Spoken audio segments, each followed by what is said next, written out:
And guys, sobrang lamig ngayon dito ngayon guys. Kahapon di pa siya gaano kalamig pero today is sobrang lamig talaga niya, grabe. Ayan yung kamay ko. As in, hindi lang siya parang dry skin guys. As in, nagsusugat-sugat na siya guys. Tapos sobrang habdi niya talaga kapag binasa mo. So ayan guys, binilhan ako ng ointment ni madam. Ayan. Ayan, lahat ng katawan ko guys. Every winter talaga guys, ganito talaga yung kamay ko. Ayun. Tapos sobrang kati niya talaga. Sobrang habdi niya kapag basain mo ng tubig. Grabe ang lamig ngayon dito guys. Winter na talaga. Ayan guys. Maglalagay tayo. Dahil tapos na yung trabaho natin. So matutulog na kami. So maglalagay na ako. Dahil hindi na mabasa. Pero pag bukas yan, mabasa na naman yan. Ano lang din yan.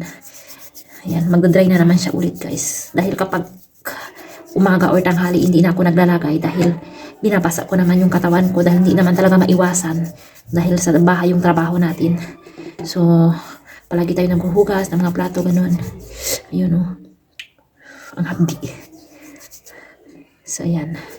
Buti binilhan ako ng ointment ng amo ko. Every winter talaga guys, ganito talaga yung kamay ko. Dati, buti nga ganito, parang dry lang siya. Dati guys, nung bago ako dito, lahat ng ano yan, sugat yan ngayon. Lahat dito yan guys, sugat yan. Yung parang kutsilyo na hiniwa, ganun. Tapos sobrang habdi niya talaga, grabe. Yan.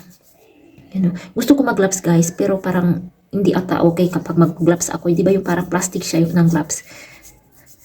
Ayan. Ayan oh. Ang pula na niya guys. Grabe. Grabe. Ganito talaga kapag winter guys. Ayan. Grabe. Sobrang habdi niya talaga. Ayan. Ayan. Ito yung ointment na binili ng amo ko guys. Ayan. Ayan. Bago lang yan.